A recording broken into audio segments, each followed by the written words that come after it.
Hi, I'm Ellie from CrystalLinks.com. Today is Wednesday, August 9th, 2017, and today is Book Lovers Day. I'm here with my friend Barry, who's Hello. acting as cameraman with a few comments here and there. And this is take two for us with Book Lovers Day, okay? Basically, what I was saying about books in take number one was that I used to be an avid reader. I was a school teacher. I raised 3 kids. They read books. This is all before the internet. And then there was all the libraries. We all used to go, remember the libraries? Used to go to the Brooklyn Public Library to do homework and reports and research for my students. And then, of course, as you know, everything changed. It changed in my life in the sense my children were off and gone to college, and computers came along, and everybody was getting their information different ways. I have to tell you that as a teacher, I read a lot of books. Not to my students, because mostly I taught high school, but I read, I did my homework, I did my research, so I read a lot back in those days. And oddly, Barry, believe it or not, my vision remained 2010, which no one believed, considering, the amount of print. But, so my children move on. My husband, he was an avid reader. We had bookshelves everywhere. And eventually what happens is you either sell your books, you can put them online and sell them, you can give them away. When I came here to where I am now, and I started Crystal Links shortly thereafter, I didn't have use for many books. So again, I gave away, I downsized. We're always downsizing our lives. Well, you downsize your library also. And what I did was I said, okay, I'll have some time, I'll make some time, I'll read a book from time to time. Never happened, okay? Crystal Links became, all of my free time went into creating it, and in its own way, it is like a book. It could be part journal, it could be part book. It just started to grow and metamorphosize, and the material that was in it, part from my experiences, part from other research, I was reading, right? I'm not a book lover. I actually am a visual learner. So visual learners do not gravitate too much to books. And there, everything became more digital. And I had written a book called Sarah and Alexander, The Alchemy of Time. And that went from, There's 2 of them on your right. Okay, here we go. Wait, Barry said, here's my book. Okay. You want a close-up? You could. But anyway, I wrote a book, and it, as like everything else, it went onto Amazon. It became a digital book. But everybody who's listening to this now, especially the people who like to read, you all have a book in your head. Now, you may not be a professional writer. Maybe you didn't take any courses in it. You don't know how to write, but you've got your story to tell. And I can't tell you how many hundreds of clients I've read. They've all started and stopped and started and stopped. I call it a catharsis of your experience here. It's just your way of putting down your thoughts, your emotions, what propels you, and you do it for your own catharsis, but you also do it to help people who are in similar situations. Like, let's say you write a book about divorce. I had the worst divorce in the world. Oh my God, my partner was a bitch from hell, whatever. You want to write all that down, and you're hoping that, it'll sell or be out there, and it'll help other people. I got a lot of people who read Crystal Links, who are clients and just readers of Crystal Links, sent me their books. These were gifts.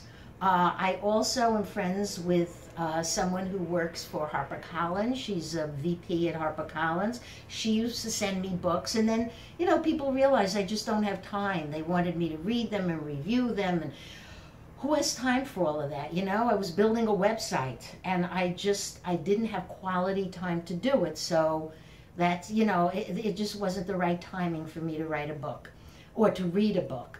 So the books kind of stayed on my bookshelf, and every now and again, like very recently, I will take the books and I will donate the books. Sometimes I give them to clients. Sometimes, I just give them to neighbors, friends, people, anybody who wants to read a book. I do know a lot of people who still read books, particularly those who travel. People who travel, like Barry was saying, you listen to what? Audiobooks. The audiobooks, yeah. Yeah. The audiobooks are a very good way, as long as you can focus on the road. Remember that. It's like talking on the phone. If you can focus on the road, you can listen to a book and it will definitely pass the time. No question about it. And then there are all kinds of children's books. You can read a book to a child. A lot of the people that I have read through the years chose to write children's books. The child is your inner emotional body, okay? It's your soul, but they decided they don't have it in them to actually follow the formula. Books are written by formula, unless they're technical books, and they didn't have it in them to write a professional book. So they said, you know what we're going to do? We're just going to write a children's book, find an illustrator, and if they're lucky, it'll get published. That's another way to go. Then there's one more thing about the writing of books through the metaphysical perspective.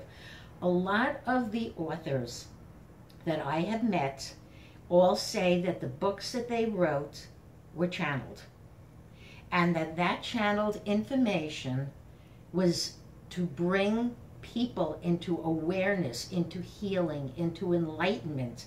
And they sat there, they heard their thoughts, or they did what's called automatic writing, and they wrote a book about anything, a book about the universe, a book about humanity's journey. It didn't have to be their journey.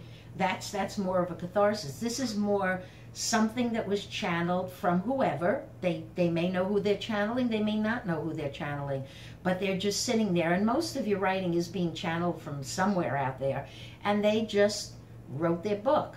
So the whole concept of the written word, especially for the book lovers, it's great. It's wonderful. You know, I have a friend who has, for her Kindle book, she has hundreds of books she downloaded from Amazon. So many that she says she doesn't know if she'll ever get through all of them.